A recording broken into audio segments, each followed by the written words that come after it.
poetisa? Primeira coisa que eu sou poetisa, o mais natural que eu sou, como diz Caeiro, né, que é o meu grande mestre, o Alberto Caeiro, que é um dos veteranos do Fernando Pessoa, o lugar mais natural é ser poetisa. Sou escritora, escrevo outras coisas também além da poesia, gosto muito, estou escrevendo um romance agora também, me divertindo muito. Sou atriz porque me formei em artes cênicas e gosto muito desse local também. E professora, sou professora, comecei dando aula de teatro e agora também tenho um curso de literatura, onde eu trabalho literatura com saúde mental e gosto muito de dar aula também, então estou sempre nessas áreas e gosto muito delas e para mim elas se completam.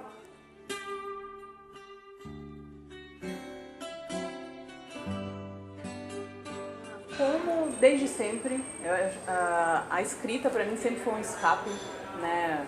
As coisas foram acontecendo. E em 2014, nessa ida para Portugal, antes de ir para Portugal lançar meu primeiro livro, eu achei um caderninho, eu estava mexendo em umas coisas minhas assim, achei um caderninho que eu escrevia desde os 9 anos, tinha data. E aí eu percebi que o como estava desde então, estava ali, porque era o meu escape e eu achei muita coisa do que eu escrevo hoje, principalmente o meu humor já estava ali, né, da coisa que eu escrevo. O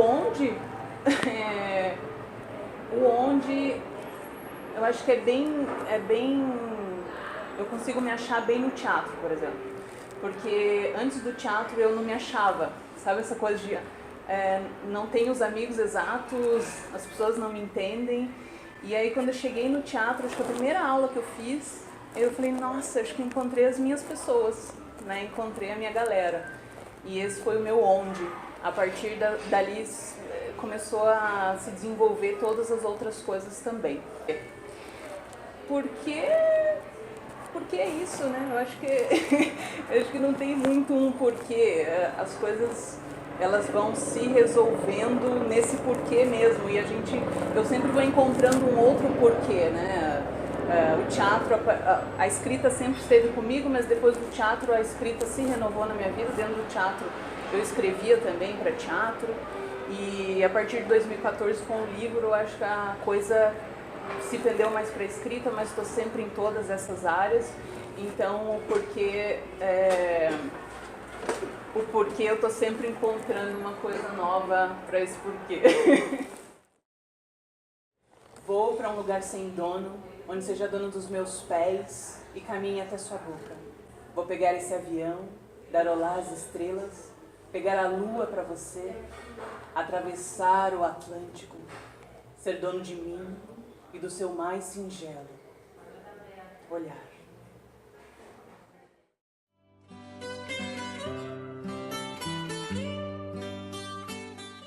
Primeiro, na verdade o último está interligado com o primeiro. Por quê?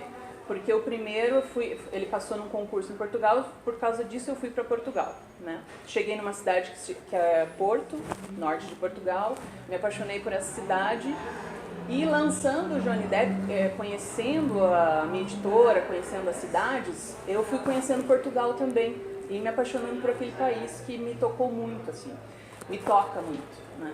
E que é a terra do meu mestre, Fernando Pessoa, né?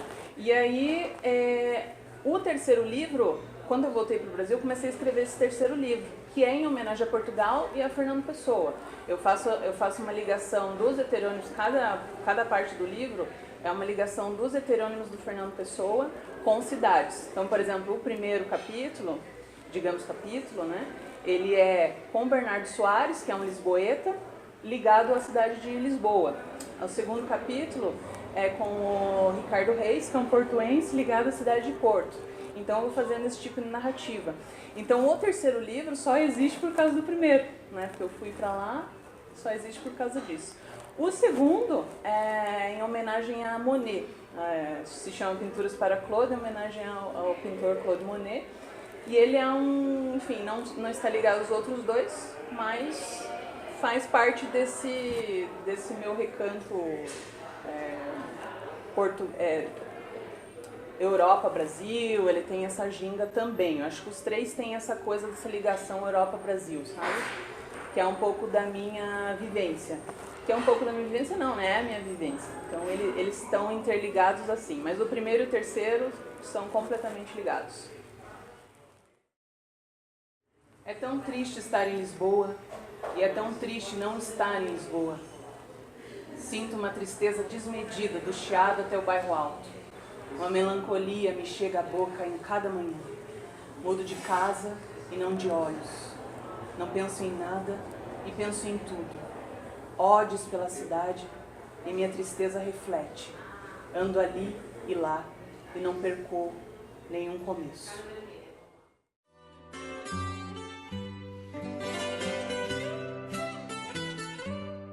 Tem bastante a ver com o fado. Aliás, o último capítulo do livro é sobre o fado. Então eles são poemas só como eu vejo o fado. Então, para mim o fado é quase uma tragédia grega, assim, porque ele não tem saída. Ou o personagem tá para ir pro fim, ou já aconteceu o fim e não tem saída. Claro, tem fado alegre também, né? Mas a maioria deles, e são os mais extraordinários, assim, que me tocam muito, é essa coisa do... É isso, sabe? O personagem não tem saída, né? Então ele está caminhando para esse fim. O fado é isso. E o fado é lindo, né? Essa coisa... Eu acho que eu já fui portuguesa em outras vidas, porque desde a primeira vez que eu vi o fado, assim, isso me emociona muito, sabe? E tem a ver com o fado, sim, contos, histórias, por exemplo. Teve um dia que eu estava numa cave lá tomando vinho, e aí vinho e poesia tem tudo a ver, né? E eu estava assistindo o fado e chegou uma mulher linda, assim, linda por causa dessa presença que ela tinha. Então ela chegou, subiu, assim, de chale e tudo mais, e parou e o piano estava do meu lado. E era incrível, porque eu estava com uma paisagem incrível, eu estava sentada, assim, encostada nisso, então tinha uma paisagem incrível ali fora, eu estava no porto, né? E essa mulher incrível estava cantando na minha frente, cantando o piano ali e tal. Nisso chegou uma outra fadista e eu percebi que o pianista ficou bravo, assim, sabe? Nossa, começou a bater nas teclas, assim, brabão, assim, e tal. E eu reparei aquilo, né, e tal. E aí a outra fadista deu o microfone pra ela cantar. Nisso o cara ficou muito bravo, o pianista ficou bravésimo, assim, e tal. E aí ele falou alguma coisa com a outra fadista e essa menina que tinha chego depois saiu meio chorando. Assim, nossa, tá acontecendo um bafão aqui no fado, né? E depois essa fadista trouxe ela de novo, foi lá buscar ela, né? E ficou só o piano tocando aqui. Foi lá buscar ela, conversou com ela algumas coisas e daí eu vi que ela mostrou na partitura algumas coisas, assim, algumas nuances, então ela deve ter ensinado. Falei, não, ó, né, levanta a voz aqui, faz isso, não sei o que, bababá.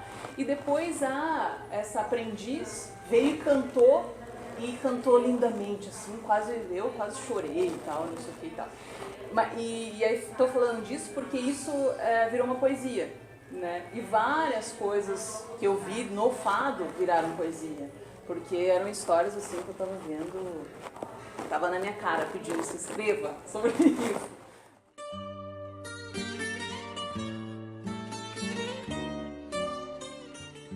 Então, a diferença de declamador e de dizedor de poesia. O dizedor de poesia, ele diz poemas, né? E sai sempre de dentro dele. Então você vai pegar um poema que tem a ver com você. Você só vai escolher coisas que te tocam de alguma maneira. E o declamador de poesia, eu percebo muito que ele está sempre fora. Então as pessoas escolhem, não todos, né, que se dizem declamadores, mas o que eu tenho visto as pessoas estão sempre declamando muito aqui em cima, então está sempre fora, é uma coisa que a pessoa não se identifica e fica vago, fica muito vago. O que aconteceu quando eu cheguei em Portugal eu levei, aliás, uma performance, que eu fui lançar o livro e levei uma performance do mesmo livro, né, então... Eu fazia na mesma noite o lançamento e a performance. E acabei conhecendo muita gente de poesia em Portugal. E aí comecei a ir em lugares que essas pessoas também faziam apresentações. E as pessoas eram dizedoras de poesia. No primeiro dia que eu cheguei, a pessoa estava sentada lá, elas, com uma roupa básica e umas folhas na mão. Sentei ali e comecei a olhar aquela pessoa. E, gente, eu me emocionei tanto aquele dia que eu saí pensando naquilo, pensei aquilo a noite inteira.